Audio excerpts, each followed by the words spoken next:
Earth signs, tignan po natin kung ano yung mensahe para sa iyo ngayong araw. Keep in mind po na ito ay general reading lamang. So, hindi po lahat ay makaka-relate. So, be open-minded.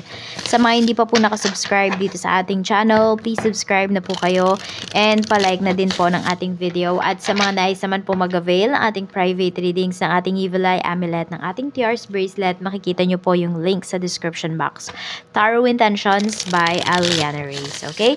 Tignan natin ano ba yung mensahe para sa'yo ngayong araw. Taurus, happy birthday po. Yung birthday reading po ninyo ay uploaded po yan dito sa ating channel.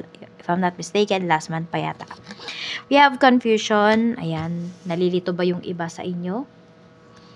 We have self-worth. Unahin nyo daw muna yung inyong sarili. Okay? Or yung mga bagay talaga na mahalaga po sa inyo, na importante sa inyo. Ayan. Yung mga needs ninyo, kung single mom kayo or single dad kayo, yung mga anak ninyo, yun daw muna yung unahin ninyo.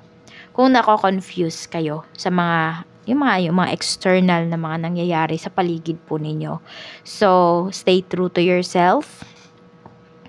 Meron tayo ditong past, luck, and suffering. Yan, marami na kayong pinagdaanan, marami na kayong nalagpasan na mga problema. Yan yung sinasabi sa inyo dito. So, pwedeng, meron ako nakikita dito, meron kayong tinakasan ng mga problems ninyo before. So, kaya parang bumabalik siya. Or hindi pa rin kayo makamove forward dun sa tragedies na yon, sa tragedy ng life ninyo. Kaya nahihirapan kayo. So, ano ba yung gusto mong mangyari? Ano ba yung navivision mo sa sarili mo? Now or tomorrow, 'di ba? Hindi na tayo yung ilang years pa. Tomorrow, ano ba yung navivision mo with yourself? At ano ba yung gagawin mo para ma-achieve mo yung vision mo na yon tomorrow? So, ayun. Doon lang muna tayo sa time frame na yon. Hanggang bukas lang muna. Kasi mabibigatan yung iba sa inyo. Pag inisip natin 5 years from now, nasaan ka na? Tignan natin. Ano pa yung mensahe para sa'yo?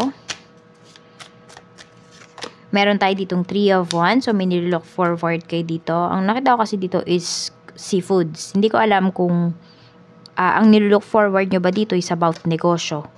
So, baka meron yung iba sa inyo dito. May palaisdaan kayo. So, nilook forward ninyo na lumaki yung mga alaga po ninyo. O yung mga, ano ba yun? Tama yun? Yung inalagaan ninyo. Or hulog ninyo. Tignan natin kung ano pa yung mensahe. And also, meron din dito, nilook forward ninyo na mabigyan pa kayo ng mga kontrata, ng mga projects. Meron tayo ditong Page of Wands. Okay. Gawin mong busy yung sarili mo. Meron tayo ditong 3 of Swords. Medyo nalulungkot kayo dito kasi, yun nga, pwedeng merong mga proyekto or merong mga bagay dito na hindi umayon sa inyo or hindi na ibigay po sa inyo. So, ayan, nalulungkot yung iba sa inyo dito. Pero ganun talaga, hindi naman lahat ng bagay is aayon sa atin. Tignan natin pagdating sa family. Okay, we have the Tower. So, ayan, pwedeng nalulungkot kayo because, ayan, meron kayong nalaman na may third party sa family. Meron din dito nag-away. Ayan, regarding third party kasi yung pinapakita dito. Pwedeng may nanira, tapos naapektuhan talaga kayo nun. We have 6 of Coins. Pwedeng ang pinag-aawayan dito sa family is regarding money. Regarding hatian. Check po natin ano pa yung mensahe. Pagdating naman sa friends, we have Ace of Swords. And meron tayo ditong 5 of Swords. Okay.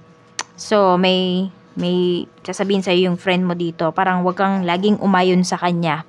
Meron dito nang babackstab sa'yo, Earth signs. So, ayan, wag kayo basta-basta maniniwala dito sa ino-offer, sa sinasabi ng kaibigan po ninyo. Meron yata makikipagpustahan sa inyo. Or kayo mismo to makikipagpustahan. So, ayan, may chance talaga na matalo kayo. Alam mo yun, parang yun na lang yung inaasahan mo, tas matalo ka pa. Kaya, iwas ka na lang muna. Tignan natin, pagdating naman sa iyong love life. Sa love life naman, we have 2 of Coins. And we have 3 of Coins. Okay, so more on time management yung issues ninyo dito regarding sa love life po ninyo. Pwedeng wala masyadong time sa inyo yung person nyo or baliktad. Pwedeng sobrang dami naman yung oras na binibigay po sa inyo.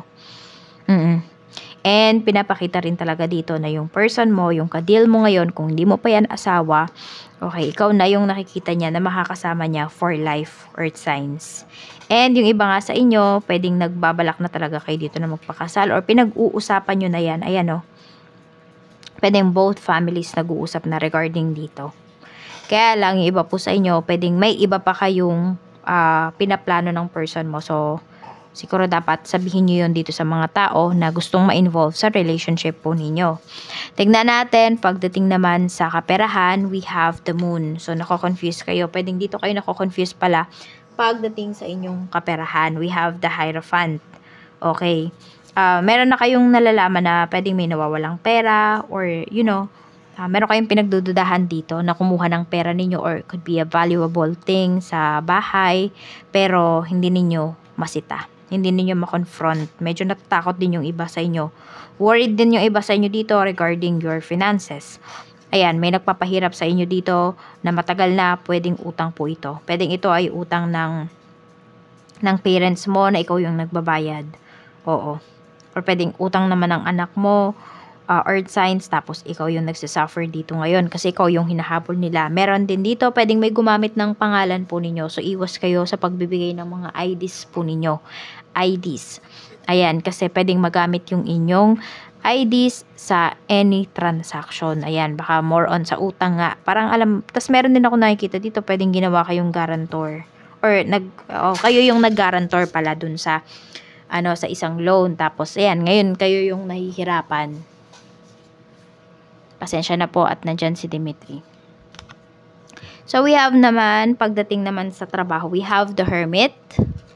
Tapos, meron tayo ditong 10 of Cups. So, parang wala na kayong mahihiling pa or wala na kayong hahanapin pa pagdating sa career ninyo. Okay naman po kayo.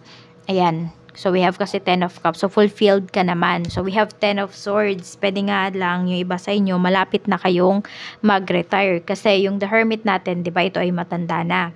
So, yan, yung iba po sa inyo, pwedeng magre-retire na yung iba sa inyo, malapit na. So, siguro yun yung pinangangambahan mo kasi nasanay kayo, yung iba sa inyo na may trabaho. So, parang feeling mo, hanap-hanapin yun ng katawan mo. Di ba, ganun yung ibang mga matatanda na kapag wala nang ginagawa, may iba nade-depress, ayan.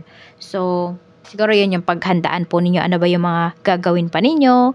After nyo, kunwari, makapagpahinga, tapos, ayan, naboboard na kayo. Ano ba yung mga pwede ninyong gawin? Pero, ayun, sa trabaho naman, meron dito, ma-extend pa yung inyong kontrata. At sa negosyo naman po, we have the Empress. We have 9 of Cups. So, wish fulfilled to eh. Tapos, we have Death card. Laging lumalabas yung Death card ngayon pagdating sa negosyo. So, pwede talaga na sinasabi sa inyo dito ng universe, meron kayong mga pagbabago na kailangan gawin pagdating sa inyong negosyo.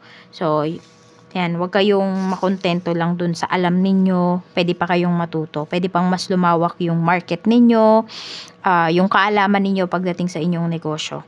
Kaya yan, huwag kayong matatakot. And sinasabi dito, yung mga inalagaan nyo talaga, ayan, kung ano man itong mga inalagaan ninyo pagdating sa inyong negosyo or mismong yung negosyo po ninyo, ayan, magdadala yan talaga sa inyo ng blessings. Big blessings po ito. Okay, pwedeng may dito, may mga nganak na business. Ayun, so pwedeng iba sa inyo mag-expand na yung business po ninyo. Pwedeng 9 months from now pa yung iba sa inyo. Hindi siya mabilisan. Okay? Yung iba naman sa inyo, kung pinag-aralan nyo na itong mabuti, pinag-isipan nyo na, pwedeng mapupush through na talaga siya. Check natin ano pa yung blessings na paparating para sa'yo. Blessings po na paparating. We have a blessing on your love. Okay. So, kung nako-confuse kayo, kung dalawa ba yung tao na ka-deal ninyo, sino ba yung pipiliin nyo dyan? Kung saan kayo mas nakakaramdam ng peace of mind, mas maganda kung yun po yung piliin ninyo. We have Morrigan's blessing of peace after battle. So, may pag-aayos. May pag-aayos naman dito. We have a blessing on a new venture. Magkakasundo. Ayun yung sinasabi. And may suporta ka rin talaga na ma-receive coming from your romantic partner, coming from your family. And even sa mga clients mo na. Kasi nga yung iba sa inyo, mag-expand na kayo dito ng inyong business. So we have number 20, number 46, and 17. Green, blue, and violet. Yan po yung inyong mga lucky colors. Maraming salamat po. Mag-iingat po kayo always and more blessings to come. Bye-bye!